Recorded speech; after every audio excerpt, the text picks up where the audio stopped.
Hi, thanks for joining me. My name's Josh Hanish. I'm with 329.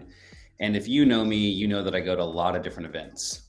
And luckily for me, networking comes natural to me in that I like to be around people. I enjoy getting to know people. I enjoy making connections. I enjoy hanging out with individuals.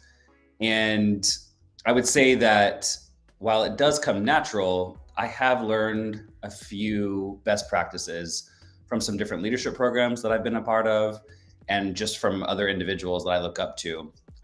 There's definitely some nuance to networking just so that you get the most out of it and so that you make genuine connections. That's the whole goal. If you're going to network to sell yourself or just to try to make as much money as possible from the people in the room, then you're not going to have success. People want to do business with those that they like and that they feel like a genuine connection with. And my advice is don't force anything. If the connection doesn't feel good, then that's okay. Like you're not going to hit it off with everybody.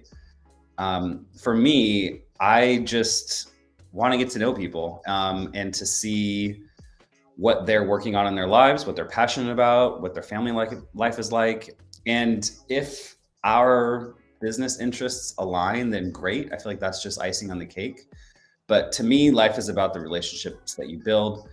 And if I can do business with those people at some point, awesome. If not, great. I just got new friends that I can go do things with. So we're going to go over the top 5 networking best practices that I know. And feel free to share your own in the comment section on LinkedIn. Also, if you don't already follow me, you can follow me using this QR code, and you can stay up to date on any of my other webinars that I do or just marketing best practices. So let's get into the first one. So for me, the biggest thing that I learned early on is don't try to meet everybody for a couple of reasons. One, that's exhausting. Second, if you try to meet everybody in the room, you're not going to have that impactful of a first meet with those individuals. I remember when I was teaching, I taught math and computer science for 8 years. And I realized that I had 35 students in the room. I had 50 minutes to teach. I could not go and meet with every student, every single class. That would be like a minute and a half of time per student. So you need to make the most of your time. If you know that you're going to an event where there's a specific person or a group of people you want to talk to, make that the priority to go talk with them. I would say, depending on how long the event is, maybe talk to 3 to 5 people. And that goes above and beyond people that you already know. Obviously, you need to go over and say hi to the people that you know. But if you really want to get to know new people, I would not talk to maybe more than 3 to 5 people at an event. So that's number 1. Number 2, have a business card that leaves an impact. So I have my business card right here. I'm not sure how well you can see it, but there's the front and there's the back.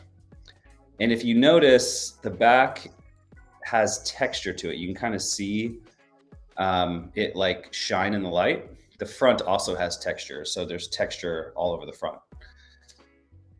Notice it's square. It is not rectangle. If you have a normal business card, meaning a rectangular business card, I would urge you to look at other options. You want to stand out. So I like my card because it's actually soft. Like the ink on it is soft. It's raised on the back so that there's tactile senses. Again, going back to teaching, people learn in a lot of different ways. A lot of learning is done kinetically. So as someone takes your card from you, they're immediately inputting these sensory details while they're making eye contact with you, while you're talking with them, and it leaves a lasting impact. I own, with Kevin, a marketing agency that also does web development. Those are 2 creative endeavors. I want to make sure that my card says that without me actually saying it. So I would suggest that you just take some time to really think about your business card and make it very tangible. I have never handed this business card to somebody and they just take it without saying anything. Someone always says something about the card, whether it's the shape, the rounded corners, the feeling in their fingers that they can feel like the raised logos on the back. I would definitely take time to have a business card design that you feel really proud of and that stops people in their tracks. Now, for those of you guys thinking, Josh, it's 2024, business cards are definitely not a thing. A, you're wrong. B, you're also right. Now, you're wrong because business cards still have a place. There are generations that have come before us that are used to business cards. And if you are in the market of doing business with those individuals, then you need to definitely get on their level and have something that they appreciate. That being said, if you're my age or younger, so I'm turning 39 soon, you probably will use a QR code, and you may even have a digital business card on your phone or one of those tap business cards, like the metal ones. Those are great.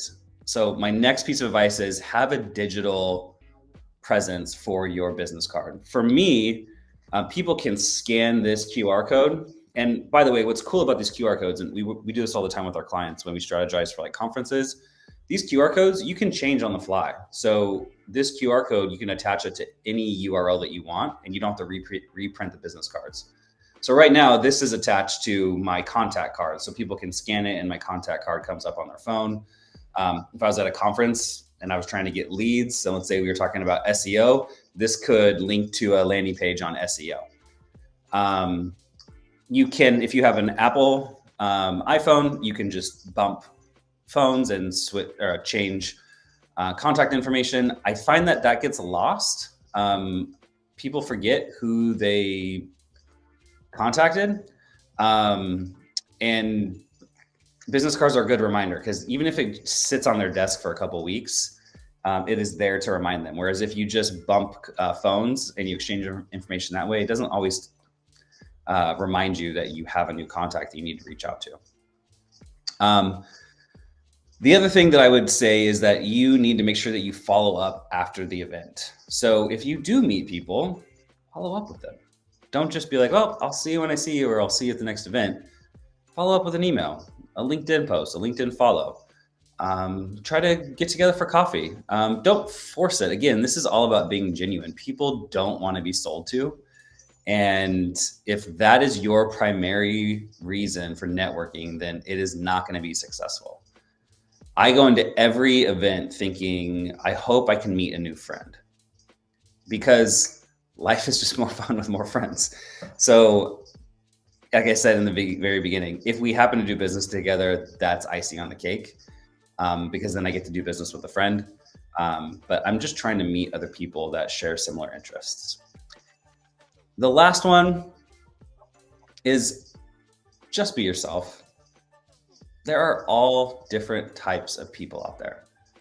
Introverts, extroverts, extroverted introverts. If something doesn't feel right to you, don't do it. Don't go to the event. If you're not feeling it that night, like if you're not feeling well, you're just feeling off, it's okay to not go. You don't need to try to like put on a strong face for anybody. Unless it's your job and you have to be there because someone is expecting you to be there, obviously don't cancel. But, or if you've told the people that you're coming, but if it's just like a meetup where there's no one really cares like who's there and who's not, it's okay to not go to everything. You can't be at every event all the time. Don't try to take on the persona of the people in the room. Be yourself. People will appreciate that. And it'll be easier for you to network because you're just yourself. So those are my 5 tips. Do what you want with them. I appreciate you watching. If you would like to follow our email list, you can scan that QR code and join our monthly newsletter for all things marketing. I hope you have a great day, and I'll be back with another webinar. Thanks for watching.